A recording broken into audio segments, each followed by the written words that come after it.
Hello everyone, good morning all of you. तो आज start करते हैं। देखिए, हम बिना टाइम वेस्ट किए अपनी क्लास स्टार्ट करते हैं। तो बायोलॉजी अपना जो सब्जेक्ट है वो चल रहा था, और बायोलॉजी में हमने कोशिका के बारे में पढ़ा था, बेसिक इन्फॉर्मेशन पढ़ ली थी। और आज हम कोशिका के जो लास्ट टाइम हमने टॉपिक छोड़ा था वो छोड़ा था हमने कि कोशिका जो होती है वो दो प्रकार की होती है। और दो प्रकार में हमने देख लिए थे कि प्रोकैरियोटिक और यूकैरियोटिक दो प्रकार की कोशिका होती है। तो आज हम दोनों जो कोशिकाएं हैं, प्रोकैरियोटिक और यूकैरियोटिक, इन्हीं के बारे में पढ़ेंगे। ठीक है, तो चलो बिना देरी किए ही स्टार्ट करते हैं अपना टॉपिक। तो सबसे पहले हम, आपको पता है कि हमारा जो बैच है वो हमने शुरू किया है शून्य से शिखर, मतलब बिल्कुल बेसिक से और हाई लेके जाएंगे हम, ऐसा हमने अपना बैच स्टार्ट किया है। तो सबसे पहले देखते हैं हम प्रोकैरियोटिक कोशिका के बारे में कि प्रोकैरियोटिक जो सेल्स हैं वो क्या होती हैं। देख लीजिए, प्रोकैरियोटिक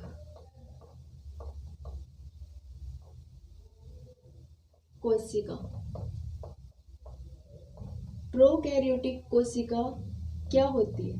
तो देखिए, इनके बारे में हम दो चार लाइन का डिफरेंस देखेंगे, और जो कि एग्जाम के अकॉर्डिंग ही होगा उससे ज़्यादा हम देखेंगे। सबसे पहला जो डिफरेंस होता है वो क्या होता है, इसमें केंद्रक स्पष्ट दिखाई नहीं देता है। केंद्रक स्पष्ट दिखाई नहीं देता है। केंद्रक स्पष्ट दिखाई नहीं देता है।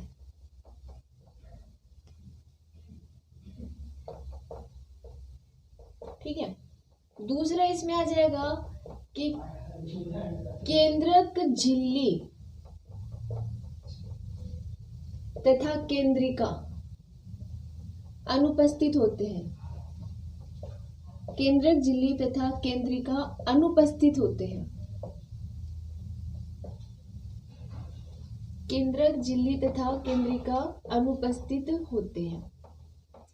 तीसरा इसमें इंपॉर्टेंट है, वो आता है इसमें कोशिकांग अनुपस्थित होते हैं। कोशिकांग अनुपस्थित होते हैं। देखिए, प्रोकैरियोटिक कोशिका हम पढ़ रहे हैं और इसका जो मतलब होता है परमिटिव, परमिटिव का मतलब ओल्ड। ठीक है, कोशिकांग अनुपस्थित होते हैं। और कौन कौन से कोशिकांग अनुपस्थित होते हैं, तो एग्जांपल देख लीजिए इधर। इसमें राइबोसोम, माइटोकॉन्ड्रिया, राइबोसोम, माइटोकॉन्ड्रिया, हरित लवक और माइटोकॉन्ड्रिया हरित लवक होते हैं। इसके अलावा गोल्जी कोय, इसके अलावा इसमें गोल्जी कोय,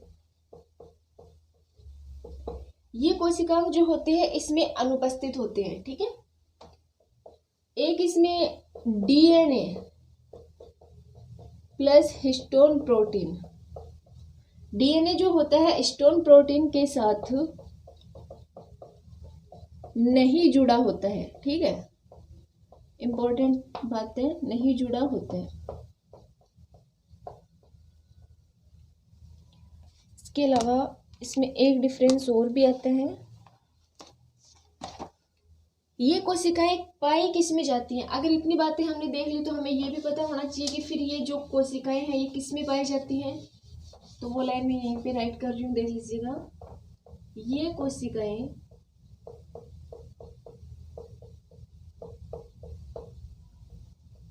जीवाणु और नील हरित शैवालों में पाई जाती हैं। जीवाणु और नील हरित शैवालों में पाई जाती है। जीवाणु और नील हरित शैवालों में पाई जाती है।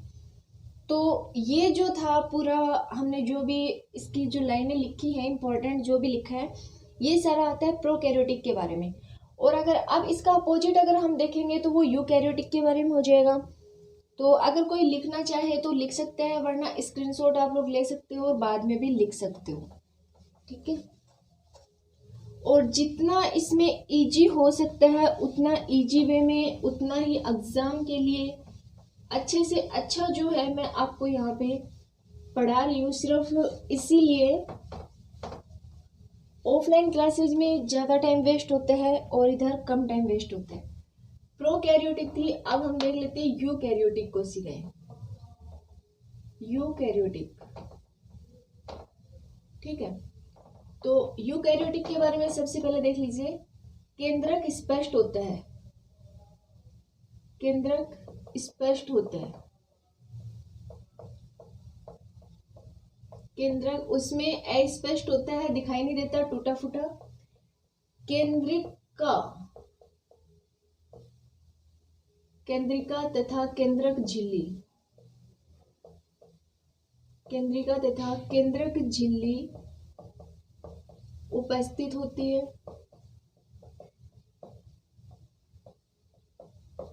केंद्रक झिल्ली उपस्थित होती है। इसके अलावा कोशिकांग जो है, सभी कोशिकांग उपस्थित होते हैं, ठीक है। सभी कोशिकांग उपस्थित होते हैं,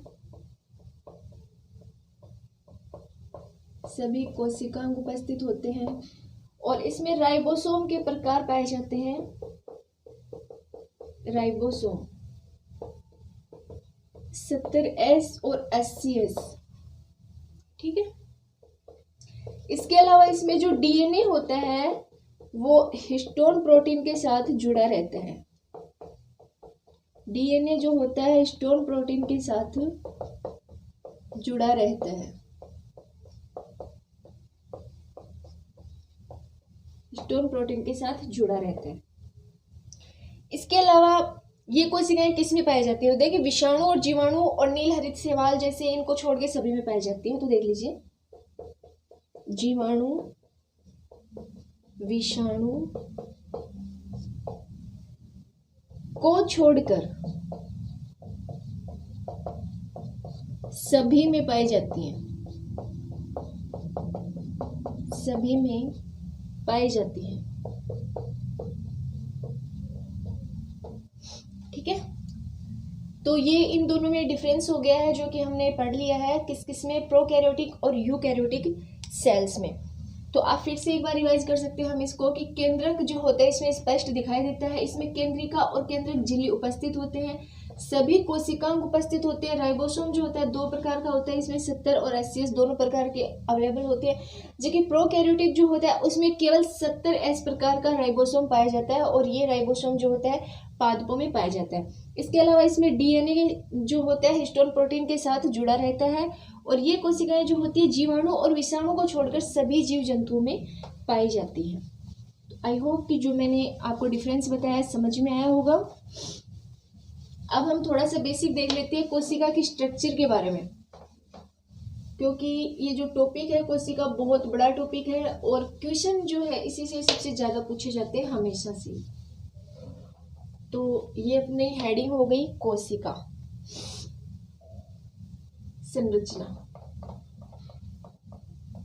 कोशिका संरचना। तो देखिए, मैंने ये कोई कोशिका का डायग्राम बना दिया है, ठीक है। और ये मैंने इसको डॉटेड कर दिया है, अर्धपारगम्य झिल्ली, कोशिका झिल्ली, ठीक है। सेंटर में मैंने इसमें केंद्रक बना दिया है, केंद्रक के अंदर मैंने क्रोमेटिन धागे बना दिए हैं। ये इसमें न्यूक्लिक अम्ल या कोशिका द्रव्य भरा हुआ है, कोशिका द्रव्य, जीव द्रव्य, प्रोटोप्लाज्म, ये हो गया। ये मैंने माइटोकॉन्ड्रिया बना दिया है, ये क्या बना दिया मैंने? माइटोकॉन्ड्रिया बना दिया। ये मैंने इसके चारों ओर अंतःप्रदेवी जालिका बना दी है, अंतःप्रदेवी जालिका, ठीक है। फिर मैं इसमें बना रही हूँ, ये मैंने माइटोकॉन्ड्रिया बना दिया है, माइटोकॉन्ड्रिया,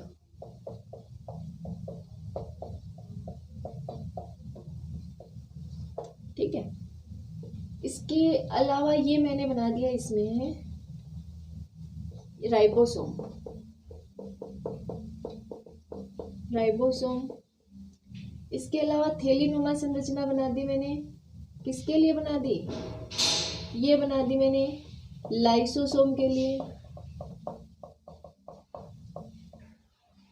लाइसोसोम। और ये मैंने बना दिया इधर गोल्जी कोय, ये मैंने क्या बना दिया, गोल्जी कोय। लाइसोसोम, राइबोसोम, माइटोकॉन्ड्रिया, अंतःप्रेद्यवी जालिका हो गई।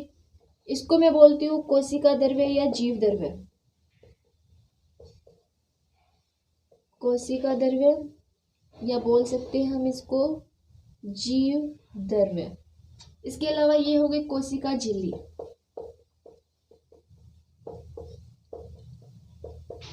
कोशिका झिल्ली, ठीक है। ये हो गया इसमें केंद्रक, और केंद्रक के अंदर क्या हो गए, क्रोमेटिन धागे।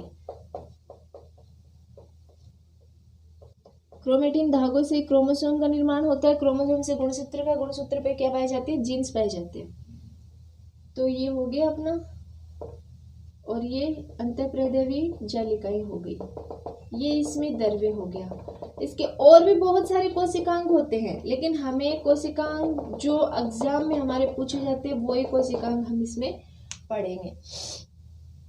तो ये मैंने डायग्राम बना दी है कोशिका संरचना और कोशिकांग, ठीक है। तो देखिए डायग्राम में हमें सबसे पहले देखना है कि कोशिका के सबसे बाहरी जो आवरण है उसको हम कोशिका झिल्ली का नाम देते हैं।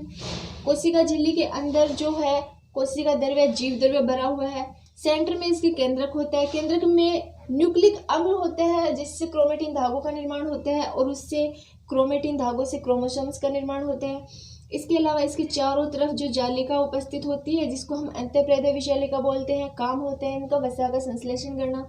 लाइसोसोम होता है, प्रबल अम्ल भरे होते हैं, 24 प्रकार के इसमें एंजाइम्स पाए जाते हैं। इनकी डिटेल हम पढ़ेंगे। गोल्जी कोय को ट्रैफिक पुलिस कहा जाता है, माइटोकॉन्ड्रिया को पावर हाउस कहा जाता है, ठीक है। राइबोसोम को प्रोटीन की फैक्ट्री कहा जाता है। तो ये सारे, अब हम जैसे कोशिका की हमने स्ट्रक्चर बनाई है, स्ट्रक्चर देख लिया है कि इसकी स्ट्रक्चर कैसी होती है। कोई फिक्स इसकी स्ट्रक्चर नहीं होती कि गोलाकार होगी, आयताकार होगी, वर्गाकार होगी, ऐसी इसकी कोई स्ट्रक्चर नहीं होती है कोशिका की। बाह्य आवरण है कोशिका का जो कि कोशिका को बाहर के वातावरण से क्या करता है, अलग करता है। तो आज की क्लास में इतना ही। अब नेक्स्ट क्लास में हम पढ़ेंगे कोशिका के सभी अंगों के बारे में, मतलब कोशिकांग के बारे में, कि कोशिका के कौन कौन से अंग हैं और वो क्या क्या कार्य करते हैं, उनका नामकरण किसने किया था, उनकी खोज किसने करी थी, वो सभी हम देखेंगे नेक्स्ट क्लास में। तो आई होप कि जो मैंने आपको पढ़ाया है वो आपको अच्छे से समझ में आया हो। तो वीडियो को लाइक शेयर जरूर कीजिएगा, और जिन्होंने चैनल को सब्सक्राइब नहीं किया वो चैनल को सब्सक्राइब जरूर कीजिएगा। तो आज की क्लास में इतना ही, कल फिर मिलेंगे नई क्लास में, तब तक के लिए थैंक यू।